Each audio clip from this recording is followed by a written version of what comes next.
आणि या महाराष्ट्रामध्ये शेतकऱ्यांसाठी, मेंढपाळांसाठी आणि जे दिव्यांग असतील यांच्यासाठी जे वातावरण आहे आज हे पोषक नाही, आपल्या सर्वांना माहित आहे.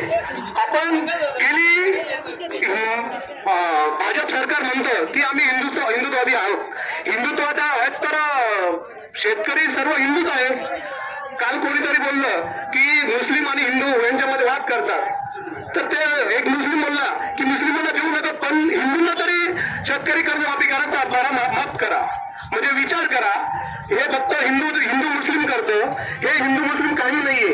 हे खरं शेतकरीच आपण सर्व एक असावं यासाठी बच्चू कडू 5 दिवसापासून मोजरी येथे आंदोलनासाठी बसली आहे. 5 दिवस झाले अजून त्यांच्याकडे कोणी लक्ष दिलं नाही. तुम्ही सांगा की 300 वर्ष मातोश्री पुण्यश्लोक अहिल्यादेवी होळकर यांचं त्रिशताब्दी वर्ष अखंड भारतभर साजरा केला त्यांनी.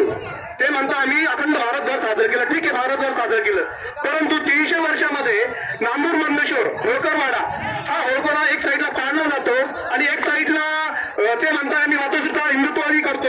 म्हणजे हा कुठला न्याय आहे? हा धनगर समाजाला असेल किंवा मेंढपाळांचे असेल हे प्रश्न मार्गी लागणारे नाहीये. बच्चू कडू यांनी मागील आपल्याच जवळपासचा विषय होता, त्यांनी मेंढपाळांचा कुर्णांचा विषय असेल, मेंढपाळांचा विषय असेल थेट विधानसभेत मांडला.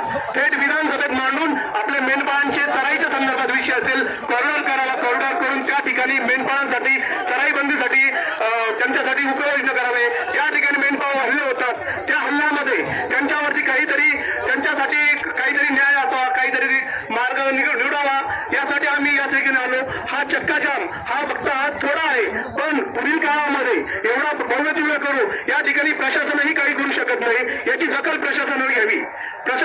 याचं दाखल कारण असं आहे की शेतकरी हा एक आहे, त्यात हिंदू मुस्लिम 18 पगड जातीमध्ये विभागू नका. तो 18 पगड जातीही शेतकरी आहे आणि शेतकऱ्यांसाठीच आंदोलन आहे, हे आपण सगळ्यांनी अगोदर लक्षात घेतलं पाहिजे.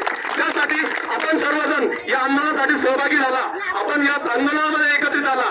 हे ढोलमारा हे ठिकाण हा गुजरात हवे, आपण हा रोखला. याबद्दल मेंढपाळ बांधव असेल, सर्व पक्षीय नेते असतील, दिव्यांग बांधव असतील, या सर्वांचे मी खरंच मनापासून आभार मानतो. आणि बच्चू भाऊसाठी आपण यापुढे अशीच ताकद द्यावी, यापुढे असंच आपण त्यांच्या पाठीमागे उभं राहावं. शेतकऱ्याचा सातबारा कोरा झाल्याशिवाय, मेंढपाळांचे प्रश्न मार्गी लागल्याशिवाय, दिव्यांगांचे प्रश्न मार्गी लागल्याशिवाय आपण हलायचं नाही, एवढं आपण लक्षात राहावं. जय मल्हार.